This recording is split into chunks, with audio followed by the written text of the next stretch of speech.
माँ Gayatri recording studio Madhepur चूड़ी बाजार।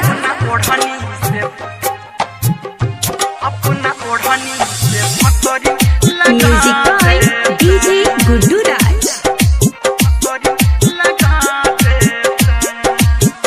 ये साथ छोड़ से पहले बता देते,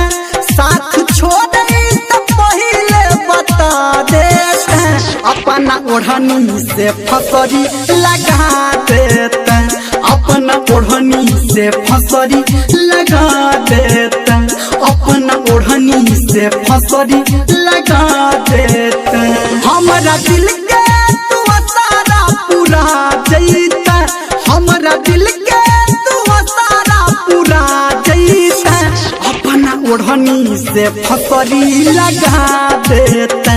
अपना ओढ़नी से फसरी लगा देता, अपना ओढ़नी से फसरी लगा देता,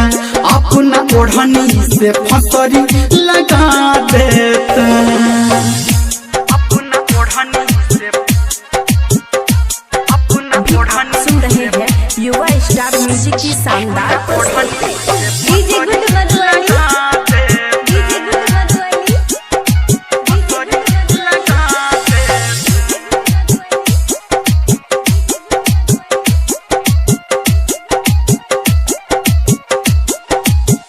तू एहन सिला देला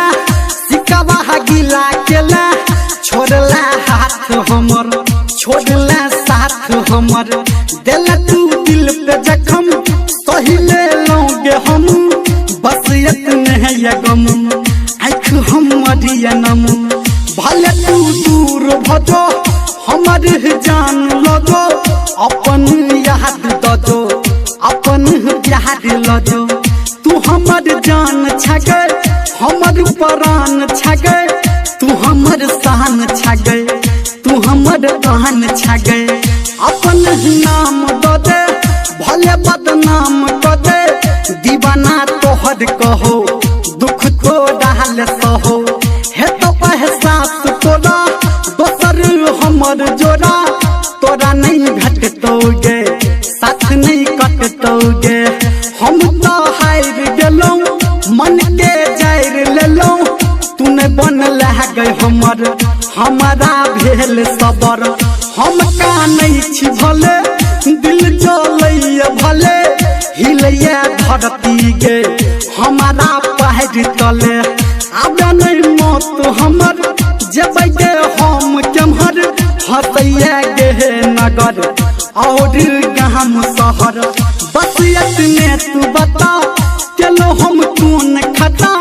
छोड़ला साथ हमर पकड़ल हाथ हमर, के अपना चेहरा के काला देखा देता, अपना चेहरा के कालापन देखा देता, अपना ओढ़नी से फसरी लगा देता, अपना ओढ़नी से फसरी लगा देता, अपना ओढ़नी से फसरी लगा देता, अपना ओढ़नी से फसरी लगा देता, अपना ओढ़नी से अपना ओढ़नी से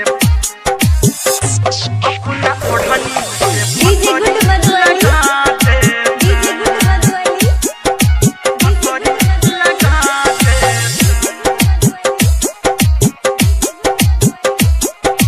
अभी आप सुन रहे हैं सावरिया म्यूजिक। दिल हसीना के चुआ छोड़ नगीना, डसले हमारा एना पीने छी जहर जेना, रास्ता साफ कटे हमारा हकात कटे, सब कुछ नाश कटे झूठो आस दके, चलो विश्वास हम तोरा पे आस हम नहीं जानलोगे तोरा नहीं चिन्हलोगे, दिल के चीर देला मिठ मिठ पीर देला, की जान केला हमर परान लेला, तुझ मासूम बड़े तब किया मन डरे, मन तो हद काला फंस गेलो हम साला, भेला तू दोसर के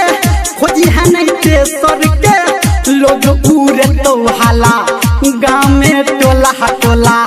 लल तू हमर दुआ खैहा तू दूर पुआ जो खुश रही है जानू दिलियो जीवन दान फटैया हमर छाती लगैया हमर दाती मचला एहन कहद तर पीसा तो पहद हमर खून क दे अपन याद द दे हम भूला देबोगे हम भूला देबोगे अकेला छोड़ देला मुँह तू मोड़ लेला बस इतने ये गम बस इतने ये गम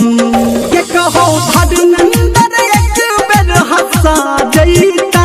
कहो निर्मल एक बेर हंसा जईता अपना ओढ़नी से फसरी लगा देते अपना ओढ़नी से फसरी लगा देते अपना ओढ़नी से फसरी लगा देते अपना ओढ़नी से फसरी लगा देते।